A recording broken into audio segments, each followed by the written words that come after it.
What's going on? Jake here with Uncommon EDC, checking out the Rosecraft Blades Mohok, which is my first knife from Rosecraft Blades. I got it in the Blue Creek Knives subscription a couple months back and have been really impressed with it. I'm glad they included it because it's probably not the first design I would have chose from the Rosecraft Blades lineup, but it's been great so far. It retails at $34, which honestly feels like a steal for this knife. It's designed by Hawkins Rose. I think this is my first design from him, but one of the in-house designers over at Rosecraft Blades.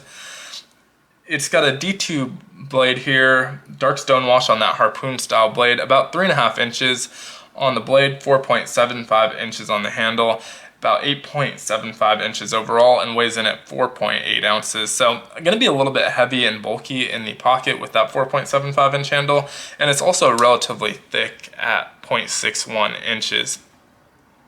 It does make for an extremely comfortable grip, probably one of the more comfortable knives I've handled. I've used it a decent amount, and even after using it for a bit, it's extremely comfortable. You don't feel the pocket clip whatsoever. And that pocket clip is relatively flat, really nice design on that, and really sturdy. Doesn't have a lot of give to it, so it's going to be pretty snug in your pocket and probably don't have to worry about that bending on you. It is reversible, but not super deep carry. As you can see, there's probably a good 1/4 inch that's going to be exposed from your pocket, lanyard hole right behind that. It's a liner lock with bearings, and so nice smooth action on it. It does have a nice detent for both the flipper tab as well as the thumb studs. I prefer the thumb studs just a little bit. The detent feels just perfectly dialed in there, but the flipper tab works just as well and adds a nice kind of finger guard to that grip. No jimping on the spine, but you can choke up nicely and get some pressure behind that tip.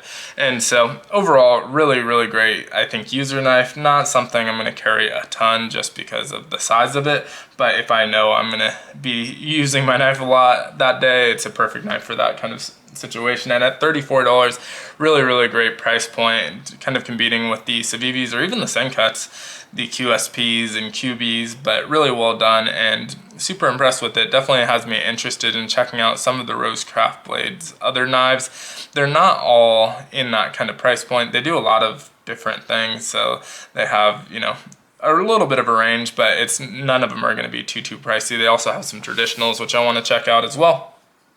But I've been pretty impressed with this. The one kind of minor thing, obviously, like I said, it's not really an EDC knife for me just because of that weight, so I guess that's a little bit of a drawback there. But the other weird thing is it's a little bit squeaky, and so you don't notice it so much when you're flipping it. It doesn't really happen, but when you're kind of slow moving it, slow rolling it, you definitely can hear a squeak. I'm not sure how well that's going to pick up on camera, but it's got an audible squeak, which doesn't affect the function at all, but it's just a weird thing.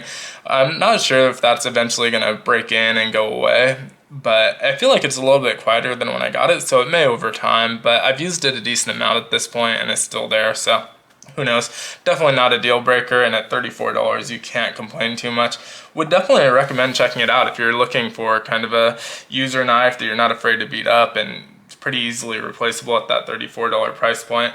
Honestly, if you told me this was a $50 knife, I wouldn't bat an eye. It's not anything special when it comes to materials, but really nice looking design. I think it's pretty aesthetically pleasing.